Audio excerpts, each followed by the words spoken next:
salaam ñu ngi leen di nuyu bu baax a baax di leen gërëm di leen sant am mbégte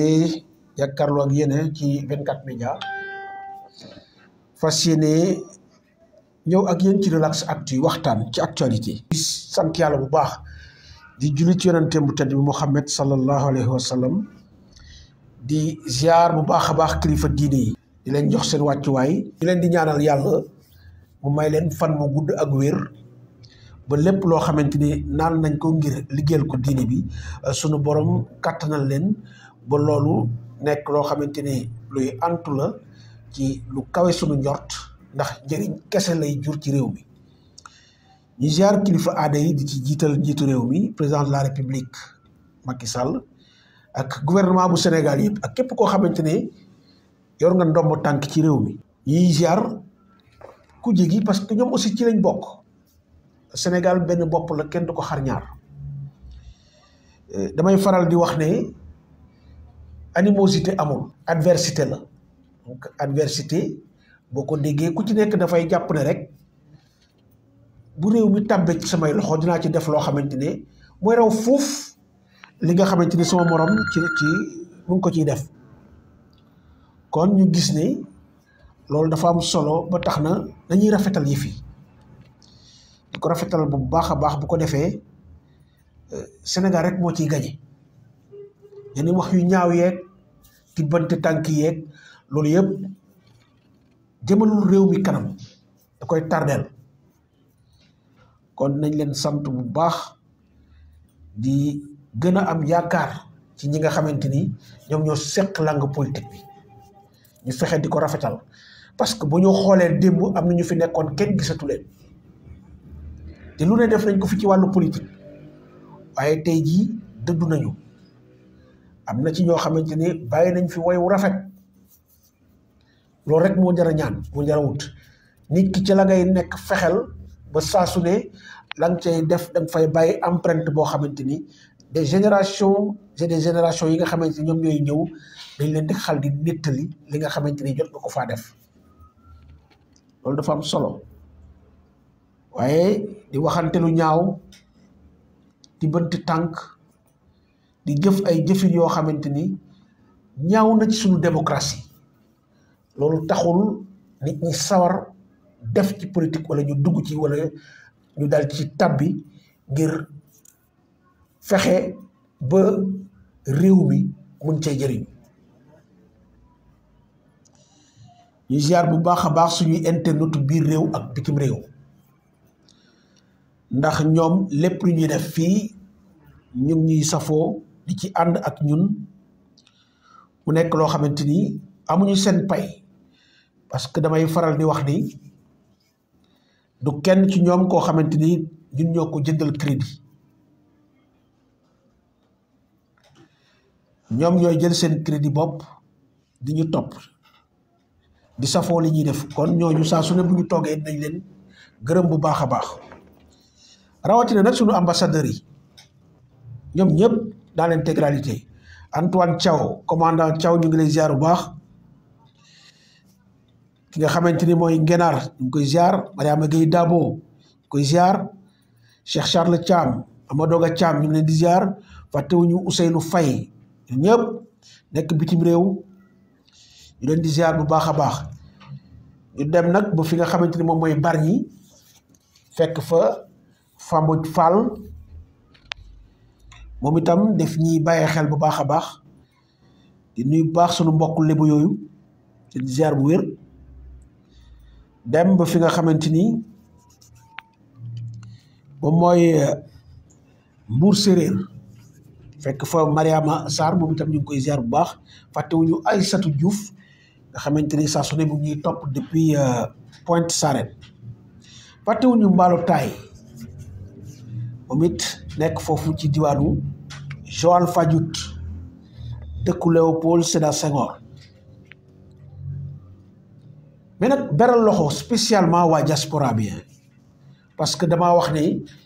ñoom seen apport ci développement réew mi kenn mënu koo quantifier c'est extrêmement important l'apport de la diaspora dans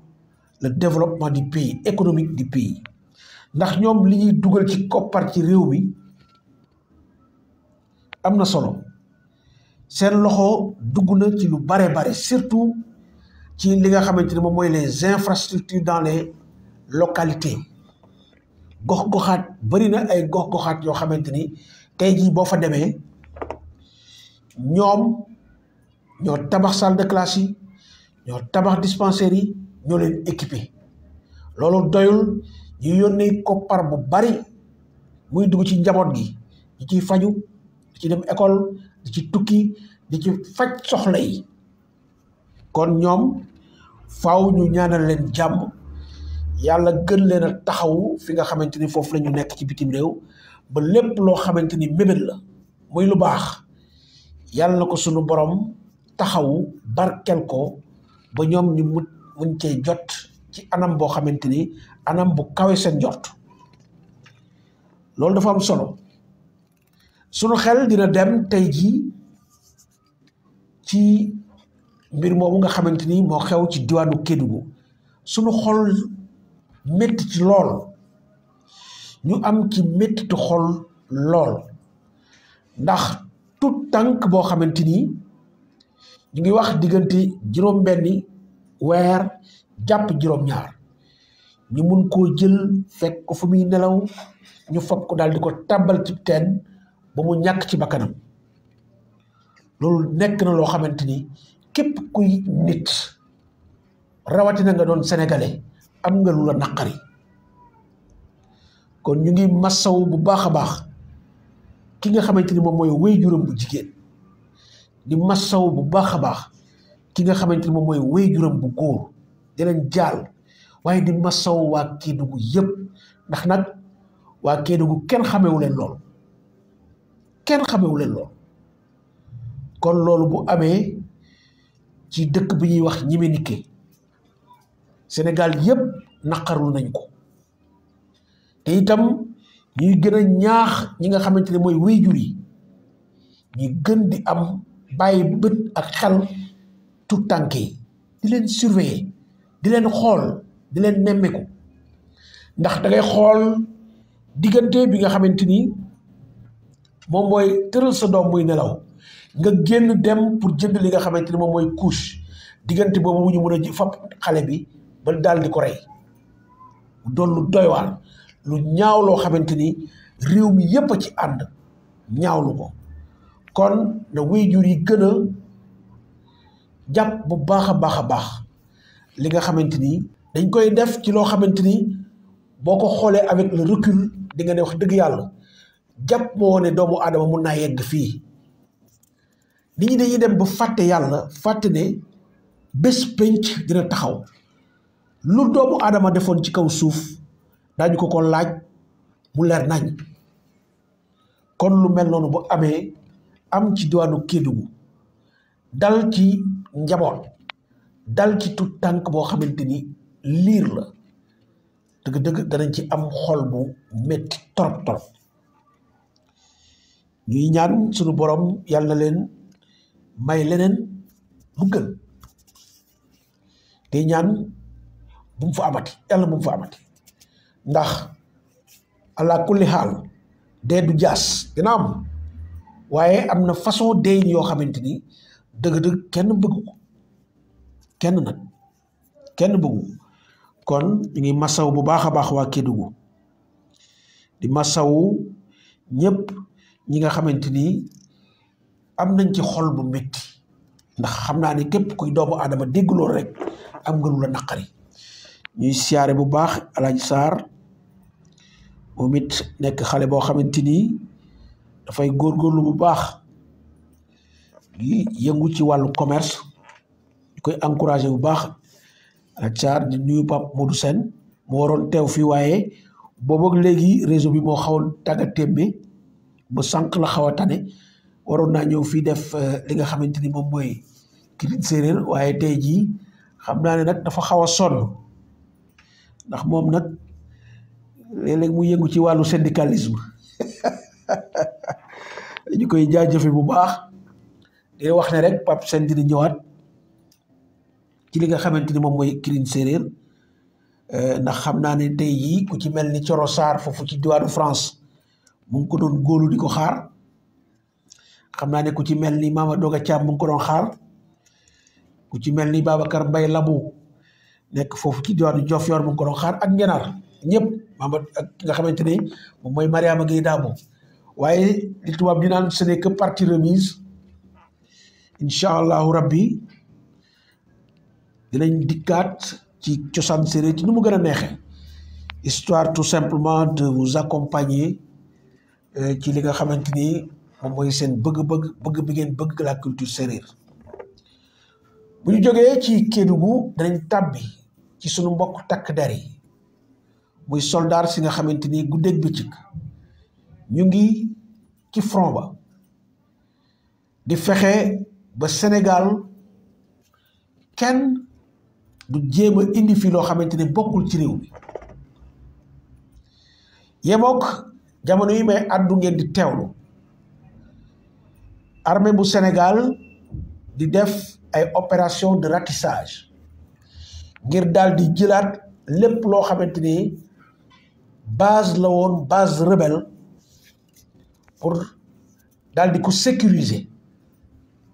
mu nekk opération bu am solo boo xamante ni Casamance ci jëmu boppam moo ko soxla ndax nag Sénégal benn bopp la kenn du ko xar ñaar ñooñu nga xamante ni ay sénégalais lañ nekk suñuy mbokk waaye yàlla dogal ñu jël beneen yoon boo xamante ni dëppoowul ak li nga xamante ni moom la réew mi laaj li ñuy ñaan sunu borom mu wëlbatiwaat seen xel ba ñu dellu siwaat ci li nga xamante ni moom mooy Sénégal bu doon benn ndax loolu la réew mi laaj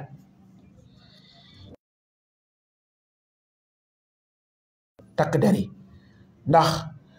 bu fekkente ne ñu ngi dox di dem di dikk en toute quiétude di circuler suñuy marchandises di circuler ça nous le devons et de sécurité nga xam ne chaque jour que mu nekk guddi que mu nekk bëccëg qu'il pleuve ou qu'il vente ñoom ñu ngi veiller à l'intégrité du pays ñooñu faaw ñu rendre leen hommage jaajëfe leen di incliner wu devant la mémoire des jàmbaar qui sont tombés au front di massawu seeni jaboot waaye itam di jaajëfu bu baax ñi nga xamante ni fii ñuy wax ñoom ñu nga ci lëndëm bi fexe ba réew mi am jàmm kon ñooñu amuñu seen pay yal na leen yàlla gën a taxawu gën leen a sàmm ba mission bi nga xamante ni la mission de sécurisation du pays nga xamante ne ñoom lañ ko dénk yàlla may leen doole ji man-man bi kàttan bi ba ñu def ko ci loo xamante ni njëriñu réew mi lay doon Sénégal dafa soxla jàmm ba tax na jamono yi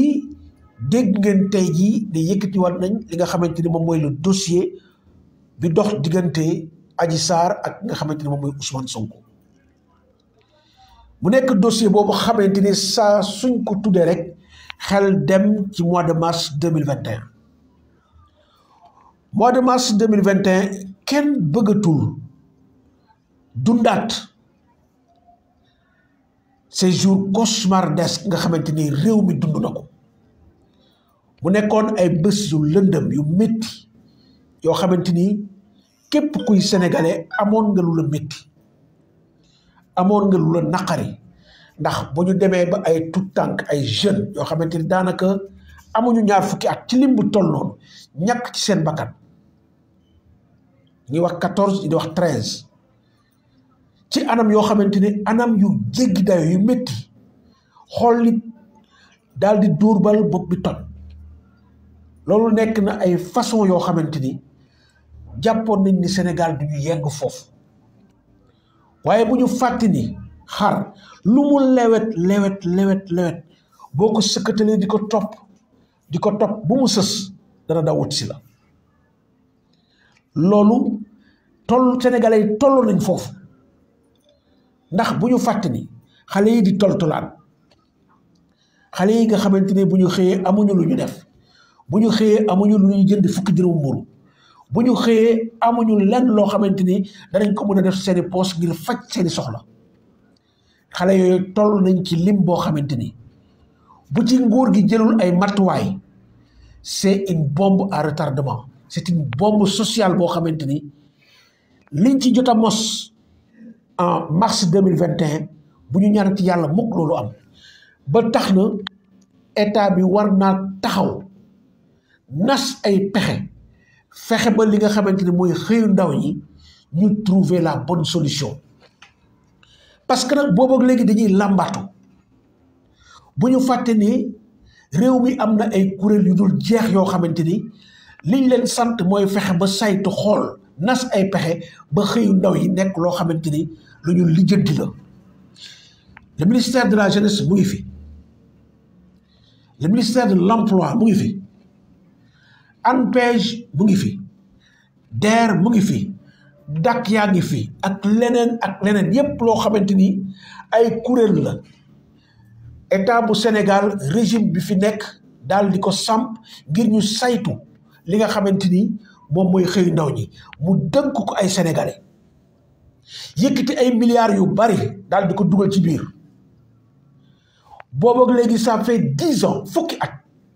yoo xamante ni ba léegi amul benn résultat bu probant résultat bu dal xel boo xamante ni sénégalais yi yëg nañ ko teg ci seen bët ba mu leer leen ne li nga xamante ni mooy xëyu ndaw ñi dëgg-dëgg état jël na ko à bras le corps ba trouver la solution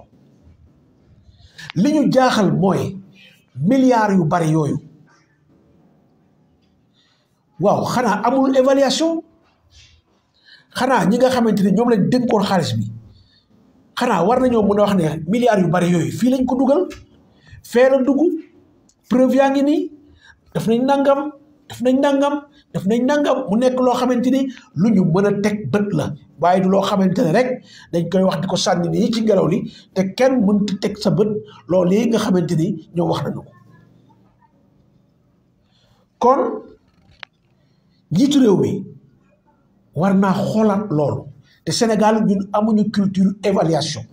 parce que un programme nga nas ko teg di ko doxal xanaa boo toogee ba ñaari at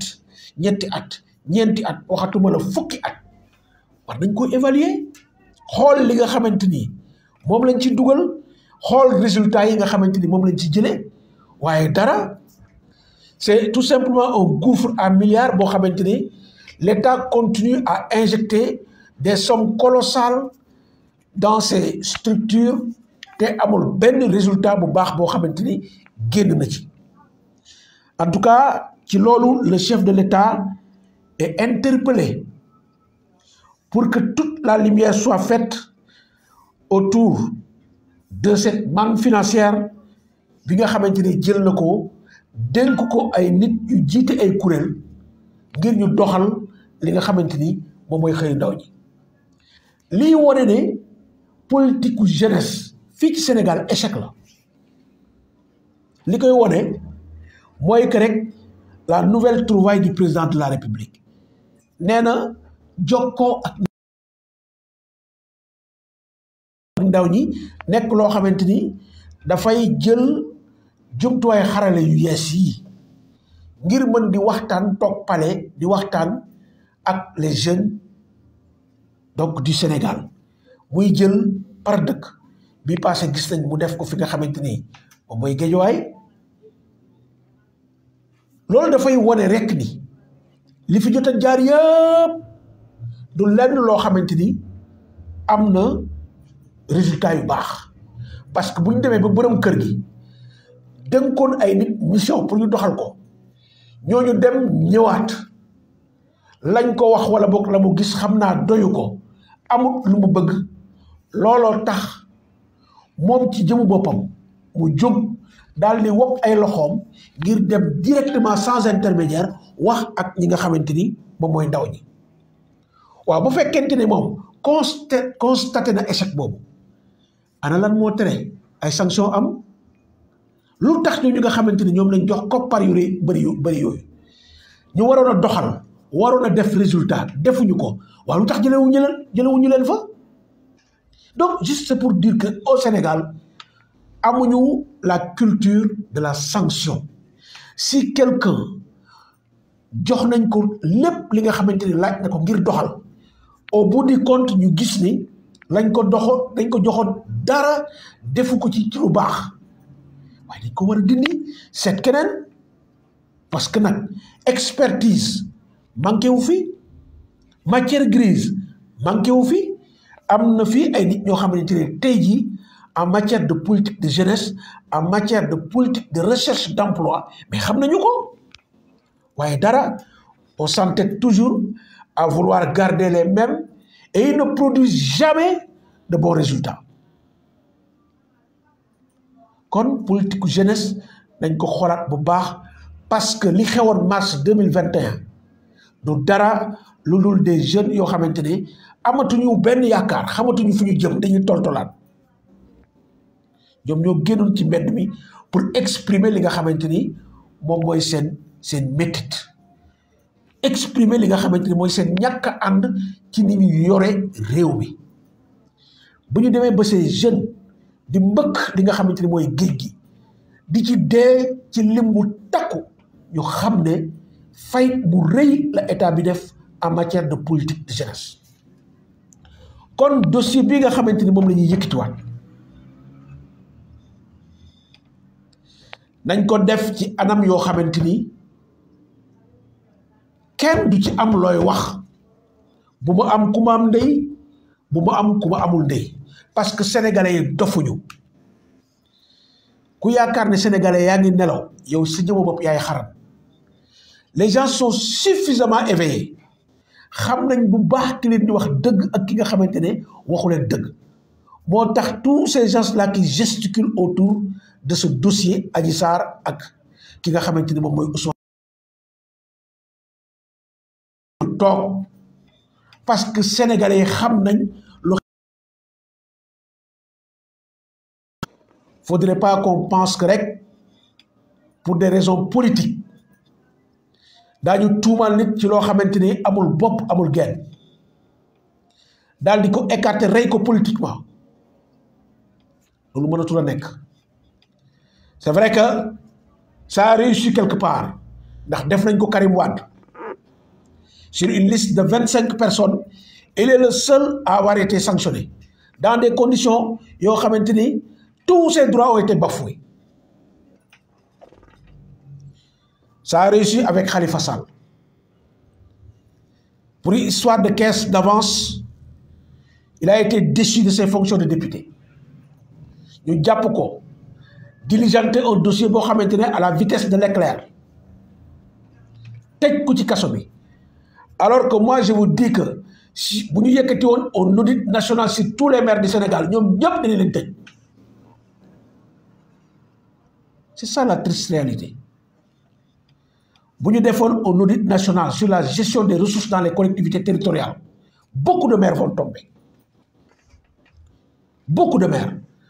Donc Khalifa, c'est l'agneau du sacrifice. Et on a tous compris qu'en fait, motivation, c'était plutôt politique.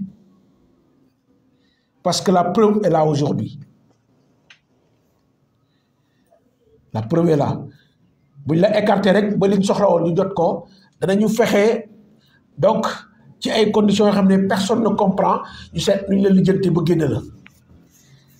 Karim Wade a été sorti dans des conditions que personne ne comprend kenn xamu ko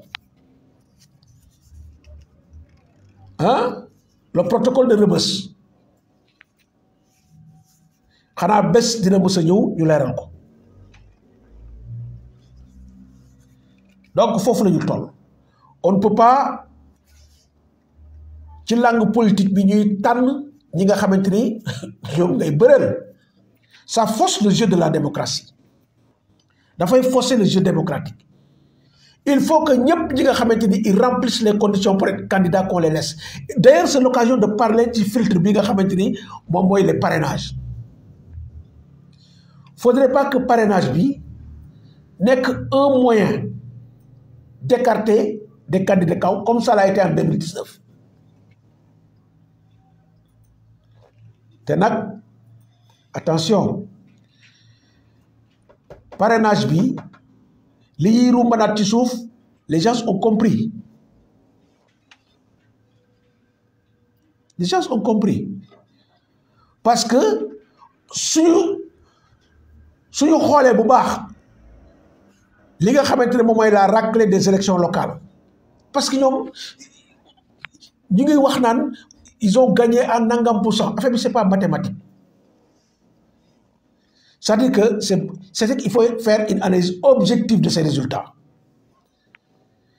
Dafa am ay dëkk yoo xamante ne du point de vue électoral vu seen poids c'est assez révélateur bu fekkee ne le régime en place daf leen a perdre. Quand on perd Dakar nga xamante ni Dakar dans toute sa globalité lay wax